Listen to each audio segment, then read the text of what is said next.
For some, declarations of pride are spoken. Power makes you proud. For others, they're written.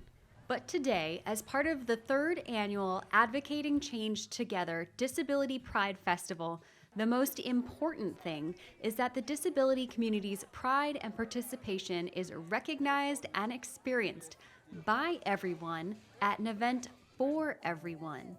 Events like this are so important because it gives us a chance to come together and be in a space where everyone belongs and accessibility of all types is considered. This is pride for being a person with a disability and embracing all that is about our identities. Linda Walford, the Government Relations Director for the Minnesota Council on Disability, says, for her, pride means not apologizing for who she is.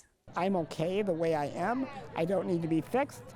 I'm not broken, and it's an aspect of my identity. The festival isn't only about pride, it's also about progress. While it celebrates the 35th anniversary of the passing of the Americans with Disabilities Act, attendees say there's still more work to be done. The ADA outlines a lot of really great guidance on physical accessibility and visual accessibility and hearing accessibility, but it leaves out a lot of invisible disabilities. Jillian Nelson, the policy director for the Autism Society of Minnesota, says that's where the state can really make a difference. I'm looking for Minnesota to set the groundwork for what accessibility looks like in terms of sensory accessibility. We've had a fantastic working relationship with Senator John Hoffman, of course, and Senator Abler.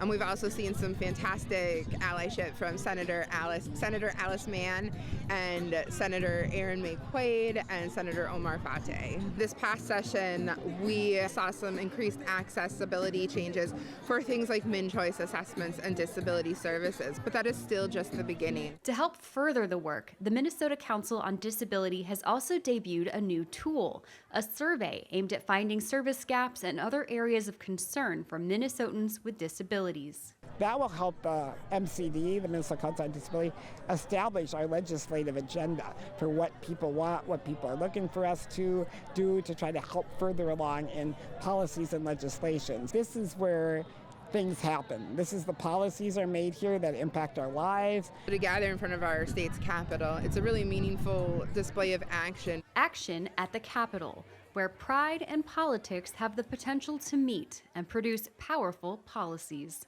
Veronica Marshall, Senate Media Services.